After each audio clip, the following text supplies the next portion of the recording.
Quando o pastor Paulo falou comigo, estava no processo de escolher a mensagem para a gente trazer hoje aqui para vocês, eu lembrei de um texto que fala sobre a supremacia de Cristo, sobre o poder de Cristo, sobre ou acerca de quem é Jesus Cristo.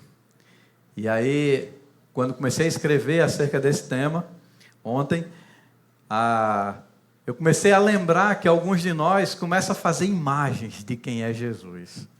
E algumas pessoas param assim e pensam Jesus como aquele ser poderoso, vestido de branco, com a voz potente, assim como um trovão, que fala e a terra treme. Sabe essas coisas assim? Tem essa imagem.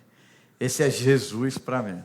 Outras pessoas, ou por serem mais novas, ou por gostar de heróis, Marvel, essa coisa toda, quando você fala quem é Jesus para você, qual a imagem que você faz de Jesus? Ela sai misturando assim uns heróis, umas coisas, e tentando fazer alguém que tenha superpoderes e faça super coisas.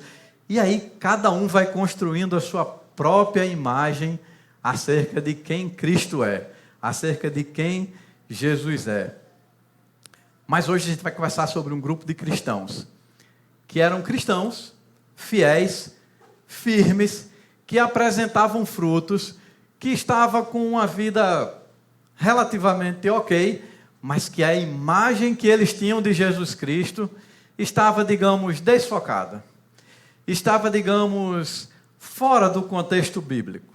Tá certo? É sobre esse grupo de cristãos que a gente vai conversar hoje. Eles tinham virtudes, eles conheciam o Evangelho, mas em determinado momento a imagem que eles possuíam de Cristo se distanciou um pouco da verdade bíblica. Hoje nós vamos falar um pouquinho só sobre a igreja de Colossos. Se você quiser saber mais, se você quiser estudar, aí você vem na quarta-feira, a partir das 19h30, nós estaremos aqui. O tema do Toda a Escritura está sendo Colossenses, a carta de Paulo aos Colossenses. Mas hoje a gente vai pegar só um recorte da carta, e especificamente um recorte do capítulo 1. Então você já vai abrindo sua Bíblia aí, a epístola de Paulo, a carta de Paulo aos Colossenses, capítulo 1, tá certo? Você já deixa ela aí pronta, daqui a pouco a gente vai ler. Capítulo 1, a partir do versículo 15, mas nós não vamos ler agora, é só para você se preparar, para você ficar pronto aí. A igreja de Colossenses, ela não tinha sido uma igreja fundada por Paulo naquelas viagens missionárias. A igreja de Colossenses tinha sido fundada por alguém que ouviu acerca do Evangelho através de Paulo. O nome desse cidadão era Epáfras. Então Epáfras ouve o Evangelho, entende, se converte, tem um encontro com Cristo, e aí ele vai para a sua cidade e ele funda a igreja que está ali em Colossos, e ele começa a ensinar tudo aquilo que ele ouviu. Então, os irmãos em Colossos, eles estavam acreditando naquilo que ouviram de Paulo e estavam levando a sua vida de acordo com o que eles acreditavam ser certo. E aí a gente vai ver que os irmãos que estavam ali reunidos, eles manifestavam virtudes, eles manifestavam características que todo cristão deve manifestar. Na teologia são conhecidas até como virtudes teologais, né? São virtudes que todo cristão, após encontrar-se com Cristo, ele naturalmente vai desenvolvendo, tá certo? Então, aqueles irmãos, eles acreditavam em Deus, primeira virtude que eles manifestavam. Eles acreditavam em Deus Todo-Poderoso, pela fé eles acreditavam, eles amavam uns aos outros, eles se alegravam uns com os outros, eles estavam uns com os outros em união, segunda virtude, o amor. E a terceira, eles tinham a esperança da volta de Cristo. Eles acreditavam no céu, na promessa que nós temos. Então, até aí, parece que a igreja de Colossos é um pouco parecida, às vezes, né, com o que a gente vive hoje. Tipo assim, nós acreditamos em Deus, amém? Amém. Amamos uns aos outros, amém? Temos esperança na vida eterna? Amém. Então até aí a gente está se identificando. Até aí a gente está entendendo que a igreja de Colossos, a partir de receber algumas advertências de Paulo, apesar de receber algumas advertências de Paulo, mas ela era uma igreja ativa, ela era uma igreja que tinha frutos, ela era uma igreja que ela estava caminhando. Só que, devido às pressões externas, os colossenses estavam sofrendo com várias coisas. Sofrendo com a filosofia, com a pressão filosófica, que trazia um início de gnosticismo, ou uma ideia de que Jesus Cristo era um Deus menor pelo fato dele ter habitado entre nós. Então ele era também criado por Deus e não gerado. Eles estavam sofrendo porque naquela época as pessoas estavam acreditando, a cultura pagã, toda a sociedade se movia em torno de um misticismo para descobrir a vontade de Deus, para descobrir o que acontecia no reino espiritual. Então, eu preciso saber o que está acontecendo no reino espiritual, eu preciso saber da vontade de Deus, eu preciso descobrir isso, e aí eu vou buscar fórmulas místicas, né? Eu vou orar 24 horas seguidas, e aí depois eu vou ler a Bíblia durante 4 dias, estudo em jejum.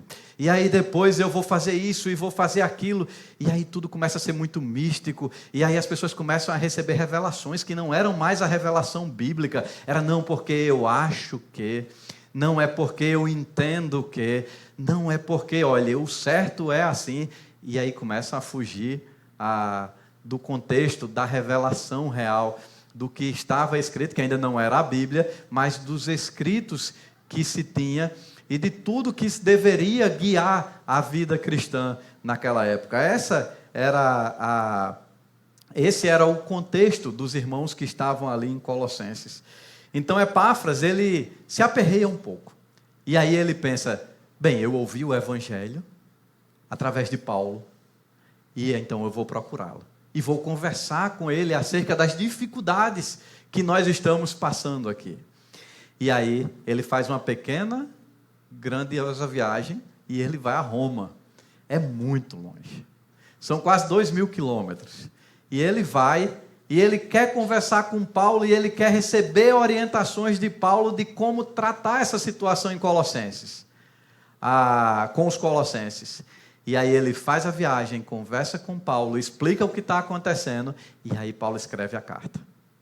E aí Paulo diz assim, naquela época era muito comum, né? A tradição oral, era muito comum Paulo dar as orientações de forma oral apenas, por exemplo, para Epáfras, e Epáfras trazer essa orientação para a igreja. Mas Deus sabendo de todas as coisas, Deus guiando todas as coisas, Deus sabendo da nossa necessidade hoje em 2024, Ele não deixa que Paulo apenas dê as orientações de forma oral, de forma verbal, mas ele faz com que Paulo escreva, e Paulo está aprisionado. Paulo está ali na prisão, e não era uma prisão simples, não era uma espécie de prisão domiciliar somente. Paulo já estava no final da sua trajetória, era uma prisão mesmo. Então os historiadores falam que ele estava ali, mas mesmo com todo o peso daquela prisão, ele vai orientar os irmãos que estão na cidade de Colossos. E aí ele escreve a carta aos Colossenses. E nessa carta aos Colossenses, Paulo, ele pega um texto que os colossenses já conheciam e coloca no meio da carta.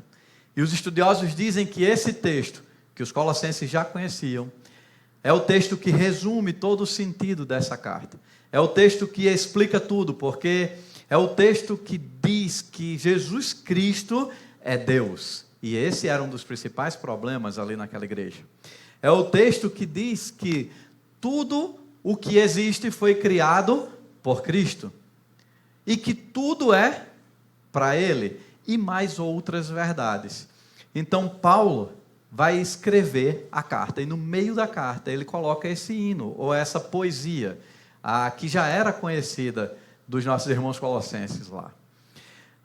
E aí é o texto que a gente vai ler nessa manhã. Você já abriu sua Bíblia? Quem está com o celular aí já preparou? Então, Colossenses, capítulo 1, versículos 15 ao 20. Até aqui a gente já falou como estava a situação na igreja, a gente já falou onde Paulo estava e o que ele fez, que é escrever a carta. Daqui a pouco a gente vai caminhar na direção do que a gente pode aprender com o que Paulo escreveu aos Colossenses. Vamos ler? Colossenses capítulo 1, versículos 15 ao 20. Ele é a imagem do Deus invisível, o primogênito sobre toda a criação, pois por meio dele foram criadas todas as coisas nos céus e na terra, as visíveis e as invisíveis, sejam tronos, sejam soberanias, quer poderes, quer autoridades. Todas as coisas foram criadas por ele e para ele. Ele é antes de todas as coisas, e por meio dele tudo subsiste. Ele é a cabeça do corpo, que é a igreja. É o princípio e o primogênito dentre os mortos, para que em tudo tenha a supremacia. Pois foi do agrado de Deus que nele habitasse toda a plenitude, e por meio dele reconciliasse consigo todas as coisas, tanto as que estão na terra quanto as que estão no céu, estabelecendo a paz por meio do seu sangue derramado na cruz. Amém. Lindo texto, né? Você pode orar agradecendo ao Senhor? Pai querido e amado, nós te louvamos e te agradecemos pelo privilégio, Senhor, de podermos estar na tua casa e ler, Senhor, esse texto tão belo, Senhor, que fala tanto aos nossos corações. Senhor, nos ajuda a aplicar essas verdades, Senhor. Nos ajuda, Senhor Deus querido, a entender o que tu queres de nós e pôr em prática, Senhor, não só hoje, não só amanhã, mas pelo resto de nossos dias. Em nome do teu Filho Jesus, te agradecemos. Amém. Agora você sabe o contexto da igreja. Agora você sabe o contexto da igreja de Colossenses. Eles estavam animados com o evangelho, eles comunicavam a fé, eles comunicavam o amor, eles comunicavam a esperança, estava tudo tranquilo, mas eles iniciam essa perda de identidade em relação ao Senhor Jesus Cristo. Eles começaram a perder a referência exata de Jesus Cristo sendo Deus e Jesus Cristo sendo Senhor, tendo toda a supremacia. Se a gente for tentar aplicar, e aí a gente não vai ler esse capítulo 1, ou então esses versículos, ponto a ponto, e explicar, porque isso a gente já está fazendo na quarta-feira no Toda Escritura. Mas se a gente tentar aplicar algumas recomendações, ou algumas afirmações do texto sagrado para o dia de hoje, fazendo uma relação com os dias de hoje, a gente vai poder tirar algumas verdades para as nossas vidas. E é muito fácil perder a referência, às vezes.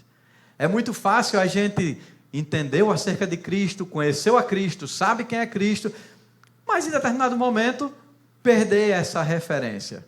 A igreja de Laodiceia estava bem, ela não tinha problema teológico. Quem está lembrado dessa pregação aqui? Acho que foi há 2 domingos, mais ou menos. Pastor Paulo pregando. Ela não tinha problema teológico, ela não tinha problema financeiro, ela não tinha nada de problema assim, mas ela perde o foco, porque ela começa a se achar autossuficiente. Se achando autossuficiente, ela começa a ser considerada uma igreja morna. E aí a gente sabe o que foi escrito para a igreja de Laodiceia, perdeu o foco.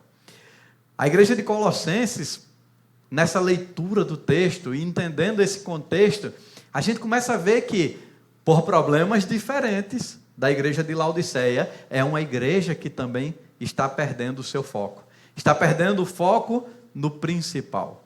Está perdendo o foco no centro de todas as coisas. Devido às questões filosóficas, a igreja de Laodiceia está olhando para Jesus Cristo, que derramou a sua vida na cruz do Calvário, para que eu e você pudéssemos ser salvos, e está dizendo, não, a filosofia diz que não existe santo se houver contato com o mundo físico. Então, nada que tem contato com o mundo físico pode ser considerado santo. Então, Jesus Cristo está na mesma categoria, talvez, dos anjos. Jesus Cristo não é Deus. Jesus Cristo, por ter vindo aqui à terra, ele não estava no princípio de todas as coisas, ele não é o primogênito da criação. Esse primogênito aqui é no sentido de estar no início. Então, os irmãos em Colossenses, eles começam a enxergar Jesus Cristo como um Deus menor. E às vezes isso não é nenhuma declaração formal, não é chegar e dizer, Cristo é um Deus menor. É as atitudes deles, no dia a dia mostravam essa crença em Jesus Cristo como um Deus menor.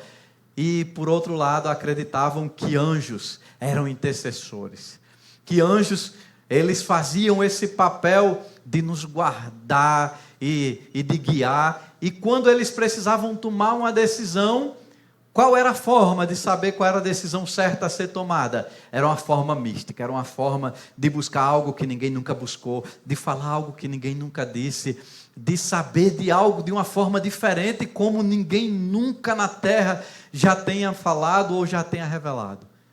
E aí tudo isso vai se passando pelaquela igreja, ou no meio daqueles irmãos. E aí a gente pode fazer o seguinte, a gente pode, lembra no início quando eu disse assim, cada um tem uma imagem acerca de Deus? A gente pode pegar esse texto e fazer algumas perguntas para nós, e a partir das respostas que vamos dar a nós mesmos, descobrirmos como está a imagem de Deus para nós. Se estamos igual aos irmãos que estavam em Colossos, com a imagem de Deus um tanto desfocada, ou se exatamente a imagem que temos de Cristo é a imagem bíblica, é a imagem real do nosso Senhor e Salvador. E para fazer esse exercício, nós trouxemos 3 perguntas. Normalmente nós trazemos 3 aplicações práticas, né? Aí a gente hoje vai fazer diferente, a gente vai trazer 3 perguntas. E o objetivo é que cada um de nós possamos responder a essas perguntas para nós mesmos e vermos se estamos com a imagem correta do Senhor Jesus Cristo, ou estamos iguais ou parecidos com os irmãos que estavam lá em Colossenses. Primeira pergunta, está preparado? Dá para ouvir? Vamos lá. Jesus Cristo é Deus, mas Ele tem sido o Senhor da nossa vida? Essa é a primeira pergunta. A resposta, a nossa atitude de resposta a essa pergunta vai começar a nos revelar como é a imagem do Deus Supremo para nós. Acreditamos, muitas vezes, que Jesus Cristo é Deus, e isso é relativamente fácil, porque até a fé vem do Senhor. Então nós temos fé e acreditamos, lemos na Bíblia, estudamos, entendemos, Jesus Cristo é Deus. Amamos aos nossos irmãos, assim como os colossenses amavam. Quando o irmão precisa, chegamos, ajudamos. Quando o irmão está se alegrando por uma grande vitória, chegamos nos alegrando. Vamos lá para o churrasco, comemoramos. Ou seja, estamos fazendo igual, estamos certos. Temos a esperança da vida eterna, não temos? Amém? Amém. E temos a esperança da vida eterna. Até aí está tudo bem. Mas a pergunta é, Jesus Cristo é Deus, entendemos isso? Testificamos ao mundo acerca da nossa crença. Mas será que Ele tem sido Senhor da nossa vida? Por quê? Porque Paulo escreveu a um grupo de cristãos já convertidos. Paulo não escreveu isso para quem não conhece. Paulo escreveu para quem conhece. E se ele escreveu, tinha um problema. E se tinha um problema, precisa ser conversado ou precisa ser tratado. Então, mesmo comunicando tudo, isso está lá no versículo 4 e versículo 5, que diz assim, pois temos, isso é Paulo falando, pois temos ouvido falar da fé que vocês têm em Cristo Jesus e do amor que têm por todos os santos, por causa da esperança que está reservada a vocês no céu, a respeito da qual ouviram por meio da palavra da verdade, o evangelho que chegou até vocês. Versículos 4 e 5. Ou seja, Paulo está dizendo, eu entendo, eu vejo, eu sei que vocês estão tentando, eu sei que vocês estão no caminho, eu sei que vocês comunicam ao mundo o evangelho, eu sei de tudo isso. Porém, comunicar fé, amor e esperança não é suficiente para entendermos quem Ele é e qual o propósito dele para a nossa vida. Muitas vezes, devido à dinâmica social acelerada em que a gente vive, devido à busca constante por transformação pessoal, devido à pressão cultural desse mundo plural, o cristão moderno tem a facilidade de entender que Jesus Cristo é Deus, mas dia a dia ele tem tido muita dificuldade e tem perdido a sua capacidade de se dobrar perante Jesus e colocar diante dele todas as suas decisões. É por isso que a pergunta é: Ele tem sido Senhor? Porque se Ele for Senhor, todas as nossas decisões devem convergir para o centro, que é Jesus. Todas as nossas decisões, elas não são apenas decisões comuns, como se fala aí fora. Busque o melhor para você. Cresça por você. Mude por você. Destrave por você. As nossas decisões, muitas vezes, por esse conjunto de influência externa, elas têm sido centradas, ela tem centrado em nós. E aí somos cristãos. Comunicamos com fé o amor de Cristo, a esperança da glória, o amor entre os irmãos. Fazemos tudo isso. Mas o Senhor, Ele tem deixado de ocupar esse lugar de centro. Porque, devido ao que ouvimos lá fora, às vezes internalizamos sem querer. E agora eu decido tudo por mim. Porque a gente até arruma uns versículos, né?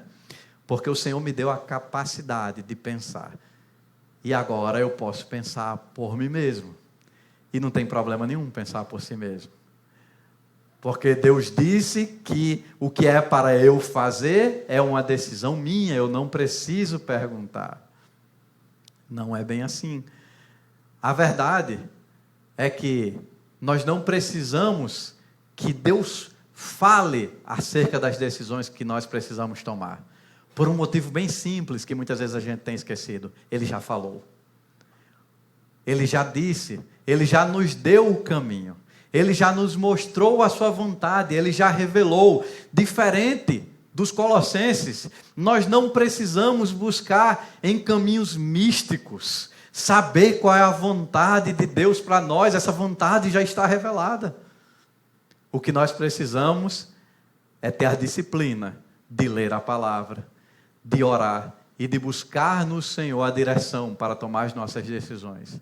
O que nós precisamos é, ao invés de entrarmos nesse caminho de busca de uma revelação diferente, que ainda não chegou, é dobrar os nossos joelhos e dizer: Senhor, preciso mudar de emprego. Me ajuda a entender se essa é a tua vontade. Quantas vezes estamos decidindo a nossa vida sem perguntar ao Senhor? E temos desenvolvido uma capacidade excepcional de apenas comunicar as nossas decisões ao Senhor. Eu passo o dia decidindo as coisas. E à noite, quando eu dou... E aí eu estou falando de mim mesmo, eu não estou dando um exemplo genérico, não estamos no gerúndio. E aí à noite, quando eu vou botar Theo para dormir, meu filho tem 7 anos, a gente sempre faz uma oração, e eu faço aquela oração padrão com ele, tentando ensinar pelo menos o básico que deve conter uma oração. E aí eu começo depois a comunicar as minhas decisões a Deus. E aí eu só comunico. Tenho me tornado um especialista em tirar Deus do centro e me colocar lá. E aí é um cuidado que nós devemos ter, porque a igreja de Colossos fez isso também. Recebeu uma carta, recebeu uma referência acerca do que eles precisariam mudar. E hoje nós estamos meditando acerca disso. Então, o Senhor, Ele é Deus. Nós sabemos, nós cremos que Jesus Cristo é Deus. Mas Ele tem sido o Senhor da minha vida. Todas as minhas decisões, o que eu fiz no último ano, ou nos 2 últimos anos, ou nos 3 últimos anos, tem verdadeiramente convergido para o centro que é Cristo? Sabe por que isso bate forte na gente? Porque no fundo, a gente sabe que o nosso trabalho, bom ou ruim, ele é para a glória de Deus. Porque a gente sabe que as dificuldades que a gente passa no dia a dia, elas vão redundar na glória de Deus, mas para que elas redundem na glória de Deus, eu preciso entender que Jesus é o centro. Eu preciso entender que assim como Ele é Deus, Ele é o meu Senhor. A cultura, como a gente falou, nos coloca em evidência no centro de tudo. A filosofia separa a criatura do Criador para explicar coisas que o próprio Criador já revelou acerca do amor, acerca da verdade, acerca de tantas coisas. E nós podemos entender um versículozinho não no sentido de poder, né? Mas no sentido de ser bem pequeno, que é o final do versículo 16. É uma parte, a parte final, que diz assim: todas as coisas foram criadas por Ele e para Ele. Então, nós fomos criados por Deus. Nós fomos criados por Cristo. Só que nós não fomos criados por Cristo apenas para nós mesmos. Mas nós fomos criados por Cristo para Ele. O nosso lazer é para Ele. A nossa viagem de férias é para Ele. Os nossos prazeres aqui na terra, enquanto ser humano, glorificam a Ele. E isso não é um esforço, isso é a prática de um entendimento que é consciente de que só estamos aqui por causa dele. Então, essa primeira pergunta nos leva a ver, será que temos alguma coisa em comum com os colossenses? E aí, não é uma pergunta para a Igreja Batista Zona Sul, é uma pergunta para Lázaro, para João, para Maria, é uma pergunta pessoal. Será que, ouvindo estas verdades, eu não tenho tirado Cristo do centro? E aí eu estou um pouco parecido com os irmãos? Não sei. Só você pode dizer. Eu sei que, versículo 9, desse mesmo capítulo 1 de Colossenses, diz assim, é Paulo falando: por essa razão, desde o dia em que ouvimos essas coisas, não deixamos de orar por vocês. Pedimos que sejam cheios do conhecimento da vontade de Deus com toda sabedoria e entendimento espiritual. Paulo ouve falar da igreja. Paulo poderia dizer assim: eu oro para que Deus os abençoe, para que Deus abra as portas, para que vocês prosperem. Paulo poderia dizer assim: eu oro para que vocês, assim como aprenderam o Evangelho, ensinem o Evangelho. Paulo, ele podia ter orado pedindo tudo isso. Mas Paulo pede o quê? Que eles conheçam, que eles se permitam conhecer, que Deus os ajude para que eles conheçam qual é a vontade de Deus. Porque nós só teremos uma vida digna se conhecermos a vontade de Deus para nós. E aí esse conhecer a vontade, eu vou falar mais uma vez, não é místico. Esse conhecer a vontade não é uma nova revelação. Esse conhecer a verdade é um exercício prático de ler as Escrituras para nós hoje. É um exercício prático de ter comunhão com o Senhor. E a segunda pergunta: Cristo é o cabeça da igreja, mas eu tenho agido como corpo? Eu tenho executado as ações ou desempenhado o meu papel como corpo? Porque uma coisa é entender que Ele é a cabeça, outra coisa é entender que eu nem sou cabeça.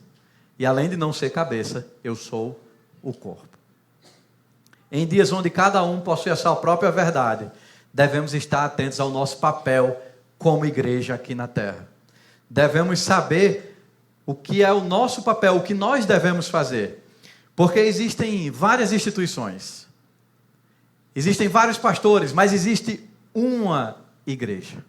A igreja que foi comprada pelo sangue na cruz do Calvário. Essa igreja é a reunião de todos aqueles por quem Cristo morreu na cruz.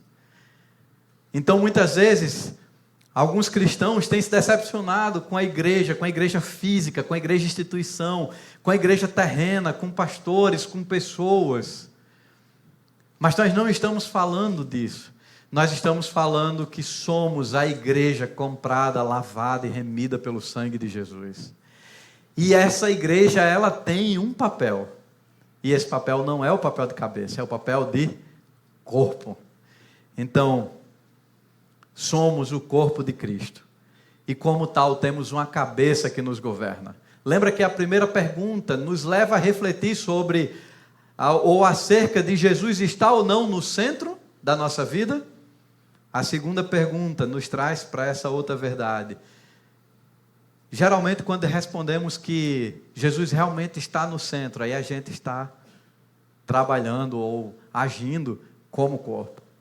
Mas fica essa reflexão para nós, porque muitas vezes você pode até perder a esperança na igreja instituição, mas a igreja, corpo de Cristo, a igreja universal, a igreja que congrega todos os fiéis, a igreja onde um arminiano e um calvinista sentam e adoram ao mesmo Deus, a igreja em que um pobre e um rico, em que um que tem toda a ciência humana sistematizada em sua cabeça e o que não sabe ler ou escrever, sentam-se e todos são iguais, porque foram comprados pelo mesmo preço. Essa igreja não decepciona você. Essa igreja, ela está longe das discussões políticas. Essa igreja, ela está longe das discussões ideológicas. Essa igreja, ela está longe das influências que esse mundo tem ou tenta exercer sobre ela, porque ela é corpo e ela tem um cabeça. E ela tem uma cabeça que decide por ela. Jesus é soberano. E a soberania de Deus, ela é suficiente para acalentar os nossos corações. Então, em dias que o protagonismo humano tem sido alardeado como a solução para todos os nossos problemas. Quem vai resolver a política é um homem. Quem vai resolver o problema teórico acerca de determinado assunto é um homem. Quem vai resolver é o homem. Quem vai fazer é o homem. Quem pode trazer paz é o homem. Quem pode fazer é o homem. Nós estamos aqui para dizer quem pode fazer tudo, ou quem pode transformar tudo, ou quem guia todas as coisas é um homem, mas é um Deus também. O nome dele é Jesus Cristo. E ele tem uma igreja comprada por um sangue precioso, que não se embaraça com as coisas dessa vida, que não se embaraça com as coisas dessa terra. Então, se você tem perdido sua paz por causa de alguma dessas pressões externas, lembre-se, você tem um dono, e ele não vai deixar que as coisas saiam do controle. Isso vai de encontro à sua natureza. Ele rege todas as coisas. Terceira pergunta. O sacrifício na cruz foi suficiente, mas tenho aceitado a graça do perdão? Ainda que comuniquemos a fé, a esperança na vida eterna, ainda que tenhamos os frutos de uma igreja saudável, ainda que tenhamos essas verdades ou essas virtudes que falamos aqui, pode ser, ou é bem comum nós não entendermos acerca do perdão dispensado a nós. E aí a gente pode ficar igual aos cristãos que estavam em Colossos. Lembram que eles olhavam para Cristo como um Deus menor? Uma espécie de demiurgo? Ele não é totalmente Deus. E ele não é totalmente homem, ele está aí no meio. Muitas vezes, a gente vai andando no decorrer da nossa vida e a gente erra. E a gente falha, como todo mundo. Todos pecaram. E aí a gente pega e faz assim: não, Deus me perdoa, o Senhor me perdoou, o sacrifício da cruz é suficiente. Mas aí a gente também quer fazer 10 dias de jejum. Aí depois a gente quer orar e ler a Bíblia de ponta a ponta, porque a gente tem na mente uma ideia de penitência.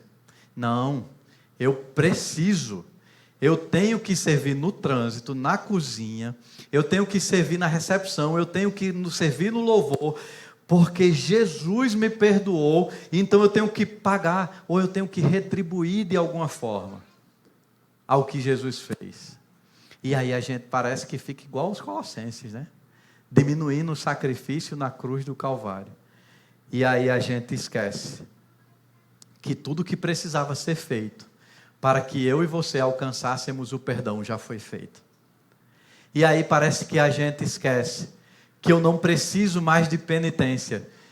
Que se eu venho para a igreja e que se eu leio a Bíblia e que se eu oro é porque Jesus é o centro da minha vida, é porque eu desenvolvo as disciplinas espirituais, é porque eu sei que esse é o caminho de conhecer a vontade de Deus, e não porque é um sistema retributivo onde eu faço porque Jesus já fez por mim. Mas muitas vezes a gente para e faz assim: amor, falando em casa, né? Amor, eu preciso ir para a igreja porque Jesus já fez tanto por mim. Eu preciso servir porque Jesus me abençoou tanto esse ano, eu troquei o carro. Amor, olha o que aconteceu, a gente conseguiu trocar de casa, então a gente precisa servir, porque a gente não pode ser abençoado assim e não estar servindo. Talvez a gente esteja bem parecido com a igreja de Colossos. Talvez a gente esteja bem parecido com os irmãos, mesmo inconscientemente. A gente está trocando algumas verdades do Evangelho e andando por caminhos que não são aqueles que o Senhor deixou para nós. Então, temos que vigiar, temos que observar se não estamos diminuindo esse sacrifício e tornando esse sacrifício menor. Quantas vezes a gente conversa com alguns irmãos, e eu mesmo já tive esse tipo de sentimento: Senhor, eu nem sei porque eu estou indo para a igreja ainda. Senhor, eu erro tanto, eu não consigo firmar. Eu vou uma vez e passo dias sem ir, e eu tento orar, e eu tento ler a Bíblia, mas eu não consigo.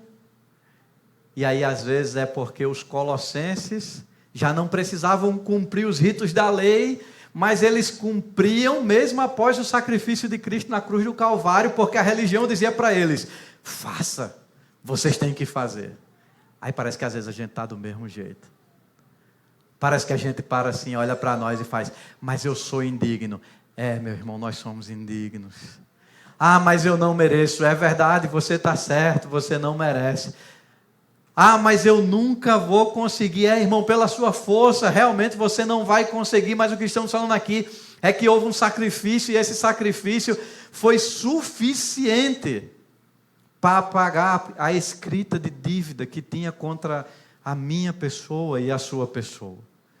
E é mais ou menos assim: Deus olha, e Deus não vai dizer: Ramon era líder dos adolescentes e coordenava o Conquistar, e Ramon dava aula nos pré-adolescentes, e Ramon isso, e Ramon aquilo, então Ramon é digno, Ramon vai entrar no reino.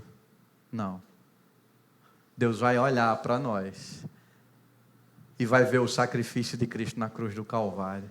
Nem tem Lázaro, nem tem Ramon, nem tem João, nem tem Maria. Tem filhos adotados pelo um sangue que foi derramado. Tem filhos que encontraram a verdade, que foram escolhidos por Ele. E agora, em meio a falhas, em meio a pecados, porque somos pecadores, para e diz: Senhor, eu não mereço, mas eu aceito o teu sacrifício na cruz do Calvário. E eu quero continuar. Senhor, eu não vou conseguir, mas me ajude, porque semana que vem eu quero estar aqui novamente. Porque eu quero servir no trânsito novamente. Porque eu quero me levantar aqui desta manhã, sair quando eu estiver caminhando para a minha casa, e o inimigo soprar os meus ouvidos que eu não mereço. Eu quero ter a convicção de dizer: realmente eu não mereço, mas foi por graça. E eu vou caminhar. Muitas vezes precisamos fazer essa pergunta para nós mesmos, porque sabemos que o sacrifício de Cristo foi suficiente, mas muitas vezes nós mesmos não aceitamos essa graça em nossa vida. E quando não aceitamos essa graça em nossa vida, também não aceitamos essa graça na vida dos outros. E aí começamos a medir a vida dos outros e dizer: para essa pessoa não tem solução. E aí começamos a dizer: mas eu nem vou pregar. E aí arruma até uns versículos, né? Não vou lançar pérolas aos porcos, textos sem contexto. E aí começa a dizer as coisas para si mesmo, e nunca fala do perdão de Cristo, porque não tem experimentado o perdão de Cristo. Porque na hora que entender esse perdão, vai sair daqui na primeira oportunidade que tiver, que alguém chegar assim e disser: eu não presto, eu traí a minha esposa, você vai olhar para ele e vai dizer: rapaz, mas Jesus ama você. Você vai olhar para ele e vai dizer: com a mesma medida que eu fui alcançado, você pode ser alcançado também. Você vai comunicar esse evangelho de perdão porque você entendeu o que aconteceu com você. E aí você vai conseguir comunicar isso para as outras pessoas. O mérito não é nosso. Tudo é pela graça de Cristo que verteu o seu sangue na cruz, para que hoje pudéssemos ser santos. Santos, separados, transportados do domínio das trevas para o reino da luz. Quando nós, cristãos, dizemos que somos santos, muitas vezes o mundo nos apedreja e diz: você pecador. Mas o santo que nós estamos falando, o santo, conforme a palavra nos mostra, é o santo de separado. Eu ainda peco. Não queria pecar, mas eu ainda peco. Só que eu fui separado para ser corpo de uma cabeça gloriosa, de um Deus glorioso. Eu fui separado e com os meus erros, com as minhas dificuldades, eu continuo caminhando até um dia que tudo isso que a gente conhece, que tudo isso de falha, de pecado e que nos afasta de Deus, cairá por terra e nós seremos transformados. E aí sim nós seremos santos, como às vezes o mundo quer que já sejamos agora, por não entender o que é ser santo. Segundo Wayne Grudem, Paulo vai explicar que: pois vocês são salvos pela graça por meio da fé, e isto não vem de vocês, é um dom de Deus, não por obras para que ninguém se glorie. Efésios capítulo 2, 8 e 9. A graça é claramente posta em contraste com as obras ou mérito. Então, todas as vezes que você pensar em mérito, todas as vezes que você pensar que pode fazer alguma coisa, lembre-se que não precisa. A graça é suficiente. E aí a conclusão: se não estruturarmos a nossa vida a partir da certeza prática de que Cristo é o centro de tudo, e todas as nossas atitudes convergirem para este centro, estamos correndo o risco de ficar bem parecidos com a igreja que estava em Colossos. Estamos correndo o risco de ficarmos bem parecidos com os nossos irmãos. Reparem que eles davam fruto. Reparem que eles comunicavam amor. Reparem que eles tinham esperança na salvação. Reparem que eles sabiam quem era Deus. Mas a visão acerca de Jesus Cristo estava um pouco desfocada. Se a gente conseguir responder a essas perguntas, a gente vai começar a ver: será que Jesus Cristo é Senhor da minha vida? Aí depois a gente vai ver: será que eu tenho agido como corpo? Será que eu não tenho tentado ser o cabeça? Ocupar um lugar que não é meu? E por fim a gente vai olhar: e aí? Será que eu tenho aceitado a graça e o perdão de Jesus? De acordo com as suas respostas, é a imagem de Deus que você tem. E aí, a boa notícia: se a imagem estiver desfocada, você está no lugar certo para colocar ela em ordem novamente. A boa notícia é que, se em algum desses aspectos você precisar melhorar, o maior interessado em lhe guiar nessa nova jornada está aqui nesse dia. O maior interessado em que você dê um reboot, né, que a gente chama, ou que você pare tudo e realinhe a sua visão, está aqui e está disponível para cada um de nós. Você pode curvar a sua cabeça e orar agradecendo ao Senhor? Pai querido e eterno, Deus amado, nós te louvamos e te agradecemos por essa manhã, Senhor, onde pudemos ver uma igreja, Senhor, que ela tinha até frutos. Uma igreja que comunicava esperança na vida eterna, que amava os irmãos, uma igreja, Senhor, que tinha características boas, que tinham virtudes, Senhor, para comunicar. Mas que por circunstâncias alheias, Senhor, foi perdendo o foco. Pai, muitas vezes isso acontece conosco. Mas te louvamos, Senhor, porque nesse dia Tu marcaste esse momento, Senhor, não para nos acusar, mas para dizer: eu sou a solução para a sua vida. Então nos ajuda, Pai. Nos ajuda a realinhar, Senhor. Nos ajuda a ter o foco correto. Nos ajuda a fazer a imagem de Cristo, Senhor, a verdadeira imagem. Nos ajuda, Senhor, para que possamos sair daqui, Senhor, diferentes. Nos ajuda, Senhor, para que, ao sermos acusados pelo mundo, Senhor, nós possamos lembrar humildemente: nós não merecemos, mas a Tua graça nos alcançou. Ela é suficiente. Obrigado por tudo, Senhor. Amém.